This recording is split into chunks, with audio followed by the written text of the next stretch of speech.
গণঅভ্যুত্থানের প্রায় ২-৩ দিনের মধ্যেই সমাবেশ করে তারা জাতীয় নির্বাচনের দাবি জানিয়েছিল। আমরা চেয়েছিলাম নতুন সংবিধান, বিএনপি চেয়েছিল নির্বাচন, এবং জাতিকে এই দুর্যোগে টেনে এনেছে বিএনপি। ফলে বিএনপিকে এর দায়ভার এবং এর পরিণতি ভোগ করতে হবে। আমাদের সেমিনার এখন করা উচিত ছিল আন্তর্জাতিক যুদ্ধ পরিস্থিতি কিভাবে আমরা সামাল দিব। আমাদের আজকের এই সেমিনারে যে কিনোট স্পিকার ছিলেন, তার আলোচনা এবং প্রবন্ধে এটা স্পষ্ট হয়েছে। তিনি সেখানে দেখিয়েছেন যে গণভোটের যে একটা তাত্ত্বিক ভিত্তি রয়েছে।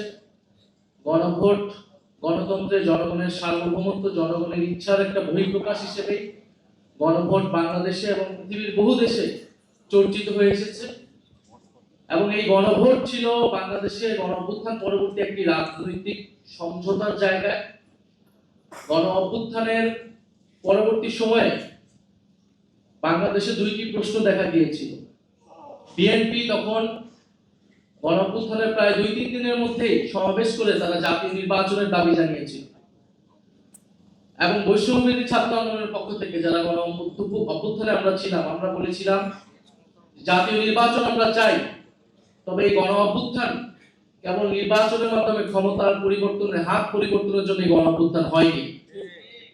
ফলে রাষ্ট্র সংস্কারের দাবি ছিল এই গণঅভ্যুত্থানের অন্যতম দাবি, যেখানে ফ্যাসিবাদী ব্যবস্থার বিলোপ হবে, একটা নতুন বন্দোবস্ত হবে, যেখানে স্বৈরাচার আর বারবার ফিরে আসবে না। এই জন্যই সংস্কার এবং রাষ্ট্র মেরামতের দাবি, যেখান থেকে ফ্যাসিবাদকে বিলোপ করা সম্ভব হবে বলে আমরা একমত হয়েছিলাম।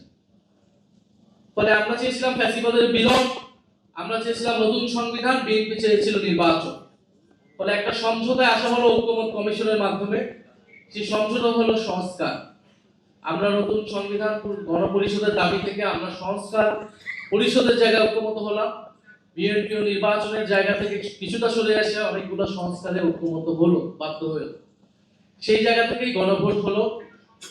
কিন্তু গণভোট পরবর্তী সময় আপনারা সবকিছুই দেখছেন যে কিভাবে গণভোটের গণরায়কে অস্বীকার করা হয়েছে। বিএনপি এখন একটা কৃত্রিম বিরোধ বা সংকট তৈরি করছে যে জুলাই সনদ বনাম জুলাই আদেশ। তারা বলছে জুলাই সনদ তারা অক্ষরে অক্ষরে পালন করবে, কিন্তু জুলাই আদেশটা অবৈধ, যে জুলাই আদেশের ভিত্তিতে গণভোট তৈরি হয়েছে, গণভোট অনুষ্ঠিত হয়েছিল। ফলে তারা একটা বিরোধিতা তৈরি করছে, কারণ তারা জুলাই সনদকে তারা তাদের নিজেদের দলীয় ইশতেহারে পরিণত করেছে, এবং এই সংকট তৈরি করেছিল বলে গণভোট, তখন গণভোটের প্রস্তাব এসেছিল, এবং গণভোটের মাধ্যমে এটাও বলা হয়েছিল যে সংবিধান সংস্কার পরিষদ করা হবে, কারণ এই যে মৌলিক সংস্কারগুলা এগুলা সংবিধান সংশোধনের মাধ্যমে সম্ভব নয়। সংবিধান সংশোধনের মাধ্যমে সংবিধানের ফ্রেমওয়ার্কের মধ্যে কোনো মৌলিক পরিবর্তন সম্ভব নয়। সেটার জন্য একটা গাঠনিক ক্ষমতা এই সংসদকে দিতে হবে, যার নাম হবে সংবিধান সংস্কার পরিষদ। ফলে জুলাই সনদ বাস্তবায়নের পদ্ধতি এটাই হবে। কিন্তু আমরা দেখেছি সংসদে তারা নতুন করে একটা মুলতবি প্রস্তাব এনেছিল, যেখানে তারা বলার চেষ্টা করছে জুলাই সনদ কোন পথে বাস্তবায়ন করা সম্ভব, জুলাই সনদ কোন পথে বাস্তবায়ন সম্ভব, সেই আলোচনা ঐক্যমত কমিশনেই হয়েছিল। ফলে প্রধানমন্ত্রী এবং তাদের প্রতিনিধি হিসেবে ঐক্যমত কমিশনে সেই সময় যারা ছিলেন, বর্তমান স্বরাষ্ট্রমন্ত্রী, তারা সকলেই কথার বরখেলাপ করেছেন। তারা তাদের নিজেদের দলীয় ইশতেহার দেওয়া, সেই ইশতেহারের বরখেলাপ করেছেন, জুলাই সনদের বরখেলাপ করেছেন, এবং গণভোটের গণরায়কে তারা বৃদ্ধাঙ্গুলি দেখিয়েছে। এটা সকলের কাছে এটা স্পষ্ট হয়েছে। এটা আমাদের দুর্ভাগ্য। আজকের এই সেমিনারটা আমাদের এই বিষয়ে করার দরকার ছিল না, করা উচিত ছিল না। আমাদের সেমিনার এখন করা উচিত ছিল আন্তর্জাতিক যুদ্ধ পরিস্থিতি কিভাবে আমরা সামাল দিব, দেশের জাতীয় স্বার্থ আমরা কিভাবে ঐক্যবদ্ধভাবে সুরক্ষা করব, দেশের তেল সংকট, দেশের হাম দুর্যোগ আমরা কিভাবে সরকার বিরোধী দল একসাথে আমরা সহযোগিতাপূর্ণভাবে মোকাবেলা করব। আমাদের সেমিনার এখন এই বিষয়ে হওয়ার কথা ছিল। বিরোধী দলের নেতা প্রথম থেকে বলে এসেছেন আমরা দায়িত্বশীল বিরোধী দল হতে চাই, আমরা সরকারকে এই ধরনের জনস্বার্থ ইস্যুতে সর্বাত্মকভাবে সহযোগিতা করব। কারণ 16 বছরের ধ্বংসযজ্ঞের পরে, এই অন্তর্বর্তী সরকারের পরে এই নতুন সরকার খুব সহজে দেশের এই ধরনের সংকট সামাল দিতে পারবে না। এটা খুবই কমন সেন্স, এটা আমরা সকলেই জানি। গতকাল 10 জন শিশু মারা গিয়েছে হাম দুর্যোগের কারণে। সারা দেশে হাহাকার, আইসিইউ পাচ্ছে না সাধারণ মানুষ, এবং তেল সংকটের কথা আপনারা সকলেই জানেন।